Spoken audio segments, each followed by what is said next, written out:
Hello everyone, good evening সবাইকে। তোমরা সবাই কেমন আছো কমেন্টে অবশ্যই জানাবে।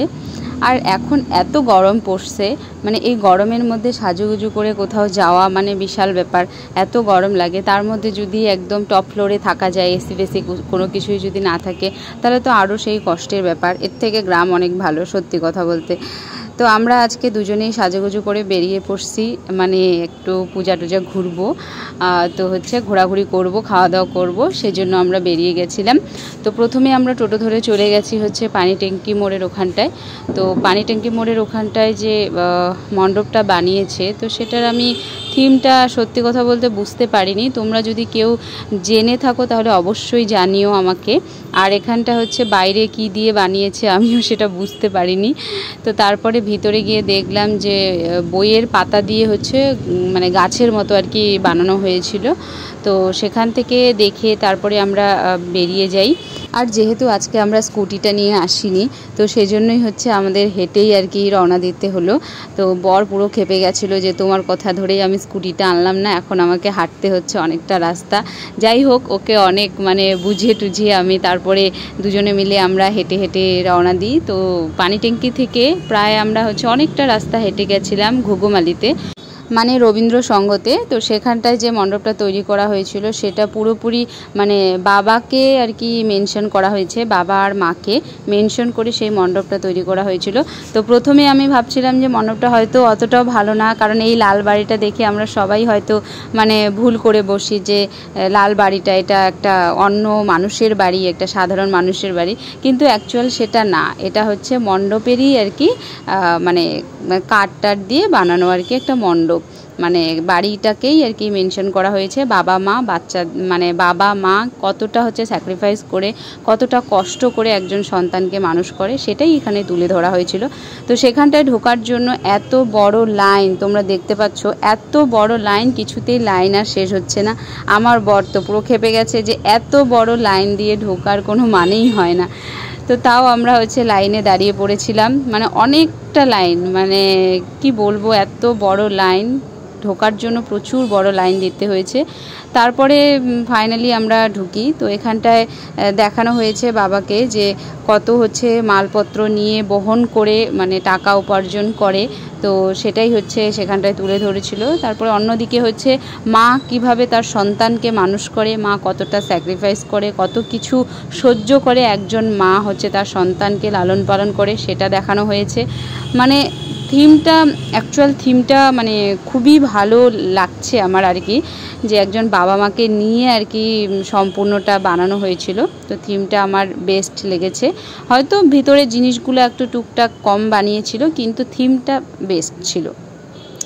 তারপরে সেখানটা আমরা ফটো তুলতে পারিনি, যেহেতু মানে খুব বড় লাইন ছিল আর বেশিক্ষণ সেখানে থাকতে দিচ্ছিল না, তাই আমরা সেখান থেকে বেরিয়ে যাই।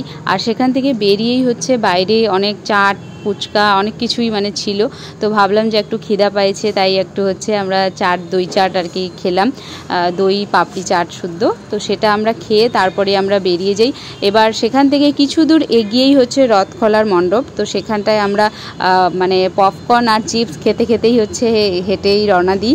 তারপরে রথখলার ওই মণ্ডপটাতে যাই। তো বর হচ্ছে বাইরেই ওয়েট করে, ও যাবে না বলে। তারপরে আমি একাই ভিতরে চলে যাই। তো এই মণ্ডপটা ভালোই বানিয়েছে, মানে ভিতরটা খুব সুন্দর সুন্দর মানে জিনিস দিয়ে বানানো হয়েছে। আর এখানটা আমি একটা জিনিস দেখলাম, সেটা হচ্ছে আমাদের যে চা বাগানের গাছগুলা হয়, সেই গাছগুলা উপরে আর কি পেইন্ট করে মানে দেওয়া হয়েছিল। তো সেটা আমি দেখলাম, খুব ভালোভাবে দেখলাম যে এটা আদৌ আমাদের চা বাগানের গাছের মানে ইয়েটা। তো পুরো গাছটাকেই আর কি পাতাগুলো বাদ দিয়ে সেখানটা হচ্ছে পেইন্ট করা হয়েছিল। তো খুব ভালো হয়েছে। তারপরে সেখান থেকে হাঁটতে হাঁটতে আমরা চলে যাই দাদাভাই ক্লাবে। মানে ভাবতে পারছো, সেই আমরা পানি ট্যাঙ্কি থেকে শুরু করছি ঘুঘুমালি, ঘুঘুমালি থেকে রথখলা, তারপরে আবার দাদাভাইয়ে, মানে এতটা রাস্তা আমরা হেঁটে গেছি।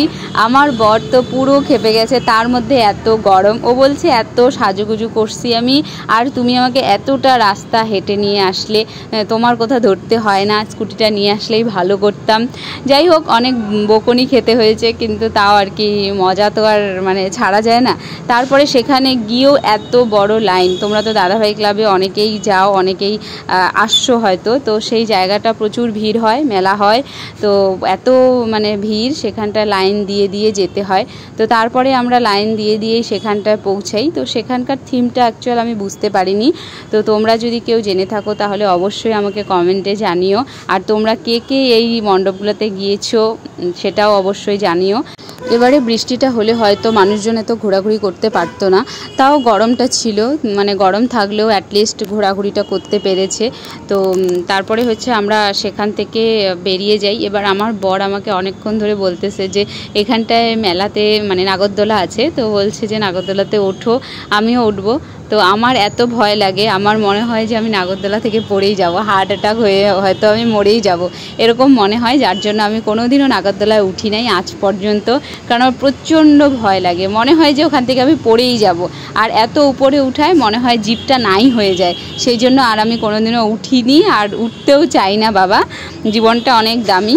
তারপরে আমরা সেখানে হচ্ছে চলে যাই খাওয়ার দোকানে। আর এত খিদা পাচ্ছিল, যেহেতু অনেকটা রাস্তা হাঁটতে হয়েছে, তো সেই জন্য প্রচণ্ড খিদা পাচ্ছিল।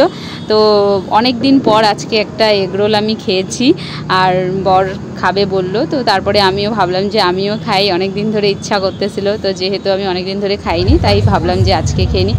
আর বেরোচ্ছিলাম, বেরোনোর সময় এই যে মানে এটা আমি নাম জানি না সঠিক, এটা মাথার উপর দিয়ে যখনই গেছিলো, আর আমি ভয় পেয়ে পুরো একদম হাঁ হয়ে গেছি যে কি গেল আমার মাথার উপর দিয়ে। তারপরে আমরা রুমে ফিরলাম 10:30টার দিকে। এদিকে পা তো প্রচণ্ড ব্যথা করছে, তাই আজকের জন্য ভিডিওটা শেষ করছি, টাটা।